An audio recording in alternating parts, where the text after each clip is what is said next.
If you're considering making a move in the Bay Area in 2025, stop what you're doing and watch this. Have you seen Zillow's latest housing report yet? I know, as realtors, we're always talking about how wrong this estimate is on your home. But I'm not talking about that report. I'm talking about Zillow's 2025 hottest housing market predictions and how they ranked San Jose and San Francisco 48th and 49th out of 50. Yep, that's at the bottom, squished between Portland and New Orleans for the fastest growing housing markets in the country. But is that really the whole story? In today's update, we're diving into exactly what's happening in the East Bay real estate market, including home prices, inventory trends, and whether the market is as cold as Zillow predicts. Spoiler alert, they don't have a crystal ball either. And if you're thinking about buying or selling, you need to learn what's really happening locally. I'm Jen from the Jenn Collins Group, your local guide and real estate expert here in the East Bay. If you find this update valuable, be sure to hit the subscribe button and tap the notification bell so you never miss an update. You might be wondering, why did Zillow rank the Bay Area at the bottom of their 2025's hottest housing markets? Are we really heading for a major slowdown? Or is this just another misleading headline? Well, here's the reality. Just as in any major metropolitan area, the Bay Area has pockets of the region that are slowing or even declining, and others that are continuing to thrive. The Zillow report cited the stagnation of the job market as one of the biggest impacts on the Bay Area housing market. We've already seen layoffs this year at companies like Meta, Google, Amazon, and Chevron, and more. And the Bay Area employment landscape is currently undergoing an evolution in how employees work as more companies embrace AI and machine work. If this continues to impact the number of jobs available in our community, then yes, we will likely see an adjustment to the housing market and therefore home prices.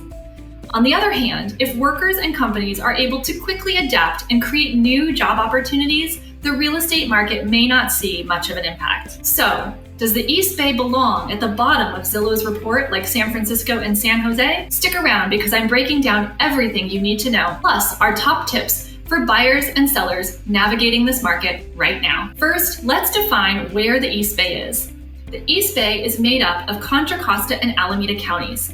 It's home to 2.8 million people and includes larger cities like Oakland, Fremont, Berkeley, Concord, Pleasanton, and Walnut Creek, plus lots of great smaller cities and towns in between. Right now in the East Bay, we currently have 1,891 single-family homes for sale. The median asking price for those homes for sale is $962,000, with a low asking price of $240,000 for a 771 square foot structure in Oakland, probably has lots of potential, and a high asking price of $25 million, which is an 11,000 square foot estate in Lafayette. Let's talk for a quick moment on prices. In our reporting, we always use median prices. Flashback with me to a middle school math lesson for just a second. Average price is calculated by adding up all of the home sale prices and then dividing by the total number of homes sold. This method can come up with a skewed answer, especially when you have outliers in either direction, which we typically do in this market. The median price is the middle value when all of the home sale prices are arranged from lowest to highest and will typically give you a more accurate reflection of the price. In our case, the current median price is $692,000. The current average price is $1,346,000 because of some of those very high-priced luxury homes in our market. We currently have 1,021 homes that are pending. Last month in January, we had 1,661 new listings come on the market. We had 671 homes that sold, and they were on the market for an average of 37 days, which is up 2 days from last year at the same time. The median asking price is $962,000. The median sales price in January was $900,000, which is up from January of last year's price of $872,000. Here's where things get interesting. The gap between the asking price and the sale price is narrowing. In January of last year, homes were selling for 101% above their asking price. Now that's closer to 100%. What this means for you as a buyer is that you may not need to offer so much over asking. And as a seller, you want to make sure you strategically price your home to get the sale price you want. Now, real estate is very local, and we're generalizing over a large market here, and there are still many homes getting multiple offers. In fact, the number of homes that received multiple offers this year and last year is pretty flat. Last year, we had 58% of homes receive multiple offers, compared to 55% this year. The home with the most offers last January was this opportunity in Concord, with 72 offers. And this January, the home with the most offers was this little gem in Walnut Creek, with 40 offers. Now, let's take a peek at the condo and townhome market. Single-family homes are selling at a median price of $900,000 in about 37 days. Condos and townhomes, on the other hand, are at a median price of $659,000, and they're sitting on the market for 10 days longer than single-family homes. Also, condos and townhomes are selling at 99% of the asking price, so just below the asking price. This is important to know because if you're buying, you might find a little more negotiating power in some of the condo and townhome markets. While if you're selling, you'll want to position your home strategically to stay ahead of the competition. Let's also check out what's happening in the luxury markets in the East Bay. On average, homes over $3 million took 55 days to sell, compared to 37 days for homes in the broader market. The most expensive homes that sold last month were both in Piedmont, and they sold for $7 million and $7.1 million. Interestingly, one sold for a price per square foot of $601 for all cash. It wasn't updated.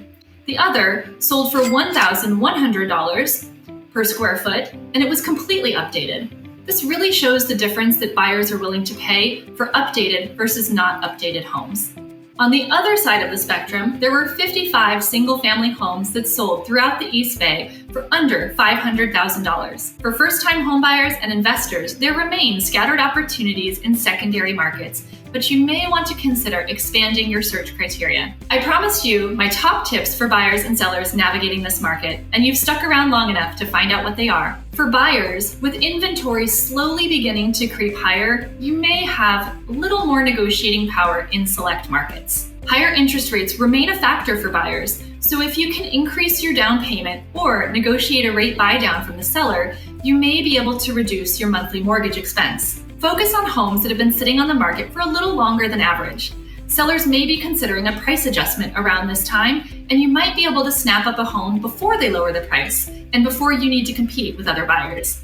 My secret tip for buyers right now: if you've been sitting on the fence waiting for rates to come down, don't.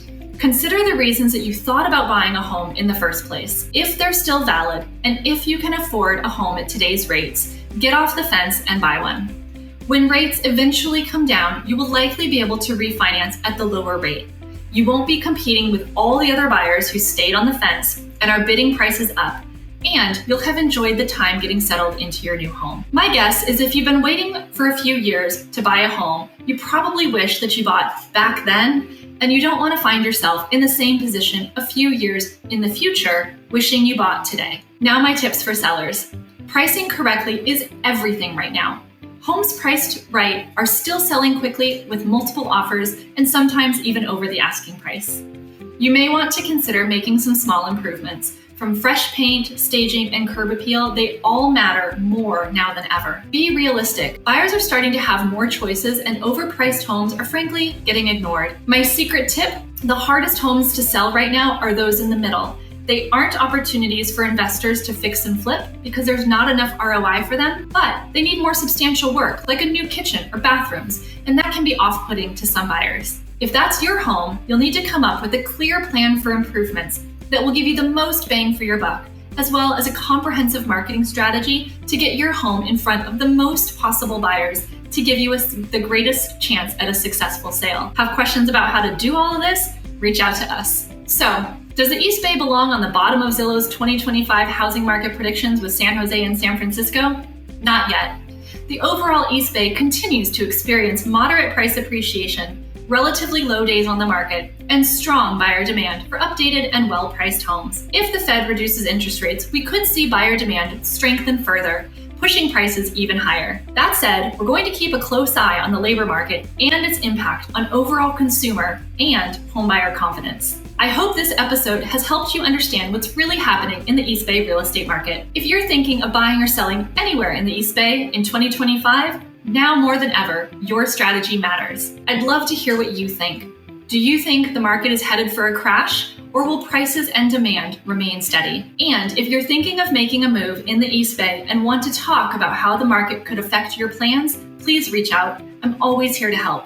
If you found this video helpful, please hit that like button and subscribe for more market updates, buyer and seller tips, and information about living in the East Bay. Thanks so much for watching. I'm Jenn Collins, your local guide and real estate expert here in the East Bay. We're here to help you find a home and community you love. I appreciate you spending time with me today, and I look forward to seeing you in the next video.